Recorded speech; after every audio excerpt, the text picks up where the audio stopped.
Number 5 complete हो चुका है। अभी भी कुछ डाउट है जो तुम्हारे क्लियर नहीं है ना। अभी जो टेस्ट लिया था तो वो मेन फंक्शन को पहचान नहीं पा रहे कि मेन फंक्शन कौन है। जब तक मुख्य फलन नहीं आ जाए वहां तक हमें रुकना नहीं है। मुख्य फलन क्या होता है? अपन ने जो मुख्य फॉर्मूले पढ़े हैं वो होते हैं मुख्य फलन। मुख्य फलन मतलब जैसे कि अपन ने फॉर्मूला किसका पढ़ा है? d/dx sin x का। तो क्या होता है इसका उकलन? मतलब जब तक ये मुख्य फलन नहीं आ जाए e की power x log x tan x sin inverse, मतलब मुख्य फलन जहां तक नहीं आता है वहां तक अपने को क्या करना है? अवकलन करते जाना है। तो चलो करते हैं। जैसे कि मान लिया जाए सवाल आया कि tan इनवर्स साइन e की पावर tan x स्क्वायर, ये एक फलन आया हमारे पास में। तो क्या करेंगे अपन? ध्यान देना, हमने फॉर्मूला किसका पढ़ा? इसका अवकलन करना है। हमने फॉर्मूला किसका पढ़ा है? tan इनवर्स x का। तो बताओ tan इनवर्स के तुरंत बाद क्या आता है? तो इसका फॉर्मूला क्या आएगा? 1/1 प्लस और x का काम कौन करेगा? साइन e की पावर tan x स्क्वायर और उसका कर देंगे होल स्क्वायर। अलग कौन है? अलग हमारा ये काम कर रहा है। तो d/dx साइन e की पावर tan x स्क्वायर, तो ये हो जाएगा 1 ये स्क्वायर यहां लगा सकते हैं अपन, 1 प्लस साइन स्क्वायर e की पावर tan x स्क्वायर। हमने फॉर्मूला किसका पढ़ा है? साइन के तुरंत बाद क्या आता है? पर अलग कौन है? ये अलग है। तो साइन x का क्या होता है? cos e की पावर tan x स्क्वायर। अलग कौन है भाई?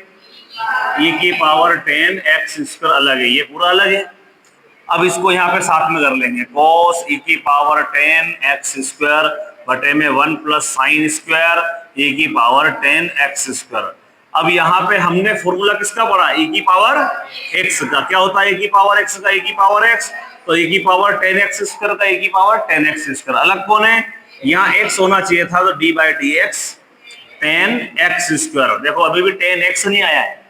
अगर यहाँ tan x आ जाता तो काम खत्म था। तो देखो क्या करेंगे, इसको आगे कर लो चाहो तो, e की power tan x square cos e की पावर tan x स्क्वायर बटे में 1 प्लस साइन स्क्वायर e की पावर tan x स्क्वायर। अब यहाँ पे tan x हमने फॉर्मूला किसका पढ़ा है? tan x का। क्या होता है? तो ये हो जाएगा sec स्क्वायर और x का काम कर रहा है x स्क्वायर, और d/dx अलग कौन है? x square. तो देखो मुख्य फलन आ गया हमारा x स्क्वायर, और x स्क्वायर का क्या होता है? 2x आगे कर लेंगे, 2x e की power tan x square cos e की पावर tan x स्क्वायर, और इनटू में sec स्क्वायर x स्क्वायर, और बाय में 1 प्लस साइन स्क्वायर e की पावर tan x स्क्वायर। ये होगा हमारा आंसर। और देखिए जैसे मान लिया जाए सवाल आया हमारा d/dx साइन स्क्वायर x की पावर 3 इंटू e की पावर 4x आया। मान लो कोई सा भी प्रश्न आ गया। अब आपको दिमाग में नियमों से अपने को भटकना नहीं है, नियम क्या लग रहा है वो देखना है। यहां देखो आप, ये साइन x क्यूब एक फलन हो गया, दूसरा फलन e की पावर 4x हो गया। तो क्या करेंगे? First into second. नियम क्या होता है फर्स्ट इंटू सेकेंड का? पहला पद है, पहला ऐसा ही। तो साइन स्क्वायर x क्यूब ऐसा कैसे रहेगा? d/dx e की पावर 4x प्लस e की पावर 4x ऐसा कैसे? d/dx sine square x cube. अब यहाँ पे साइन स्क्वायर एक्स क्यूब ऐसा कैसे? हमने फॉर्मूला किसका पढ़ा? हमने पढ़ा फॉर्मूला e की पावर x का। तो ये e की पावर 4x है, तो e की पावर 4x का e की पावर 4x अलग कौन हो जाएगा? और प्लस e की पावर 4x। अब बताओ मुझे इसका क्या होगा? साइन स्क्वायर एक्स क्यूब का क्या होगा? ये साइन स्क्वायर का कोस स्क्वायर। ये तो करते हैं। हमने फॉर्मूला किसका पढ़ा है? हमने फॉर्मूला पढ़ा है एक्स स्क्वायर का। क्या होता है एक्स स्क्वायर का? क्या होता है? हमने फॉर्मूला पढ़ा है एक्स स्क्वायर का। क्या होता है? 2x, क्योंकि पावर आगे आएगी वो कम हो जाएगी। अब यहाँ पे साइन स्क्वायर एक्स है, तो क्या होगा इसका? 2 आगे आ जाएगा, साइन एक्स क्यूब की पावर हो जाएगी 2 माइनस 1। 2 आगे आ गया और उसकी पावर, मतलब साइन स्क्वायर को अपन ऐसे भी कर सकते हैं, उसकी होल पावर 2 भी कर सकते हैं। 2 आगे आ जाएगा, उसकी पावर 2 माइनस। अलग कौन है? d/dx अलग है, साइन x क्यूब ये अलग है। मतलब इस पूरे को अपन ने क्या माना? x मान लिया। तो यहाँ पे sine square x cube e की पावर 4x, x का 1 हो जाएगा, 4 ऐसे जाएगा, e की पावर 4x, ये दो आगे कर दो इसको चाहो तो, और साइन स्क्वायर दो में से गया तो कोई मतलब ही नहीं, तो साइन एक्स क्यूब बचा। हमने फॉर्मूला किसका पढ़ा है? साइन एक्स का। अलग कौन है? ये अलग है। तो क्या होता है इसका? Cos x cube. अलग कौन हो गया? तो अगली स्टेप में क्या जाएगा? एक्स क्यूब का क्या होगा? तो ये हो जाएगा sine square x cube e की पावर 4x, ये 4 आगे कर दो, प्लस 2 e की power 4x sine x cube cos x cube, x की पावर 3 का क्या हो जाएगा? 3x स्क्वायर हो जाएगा। अब क्या करेंगे? 4 साइन स्क्वायर x की घात 3 e की पावर 4x, 2 तिया ये हो जाएगा, प्लस 6 एक्स स्क्वायर e की पावर 4x साइन x की पावर 3 और कॉस x की पावर 3, ये हो गया हमारा आंसर।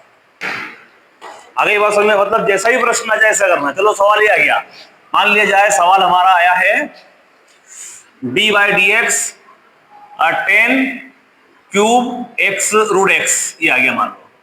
क्या कैसे करेंगे बताओ? 10 क्यूब रूट x का डिफरेंशियल करो, कैसे करेंगे? हमने फॉर्मूला किसका पढ़ा? ये वही बात है, हमने फॉर्मूला पढ़ा 10 का। पावर क्या है उसपे? x पावर 3 है। हमने फॉर्मूला पढ़ा x की घात 3 का। क्या होता है x की पावर 3 का? क्या होता है? 3 आगे आएगा और पावर क्या हो जाएगी? कम हो जाएगी, तो क्या हो जाएगा? तो ये क्या होगा? मतलब 10 की पावर 3 मतलब इसकी होल पावर 3 है। इसका मतलब ये होता है, जैसे कि यहाँ पे क्या था? ये साइन स्क्वायर था, मैंने क्या कर दिया इसको? साइन इसकी पावर होल पावर 2 कर दी। अगर पावर यहां लगी होती है साइन पे तो ये पूरे की पावर है, लेकिन पावर अगर x पे लगी हो तो केवल वो x की पावर है।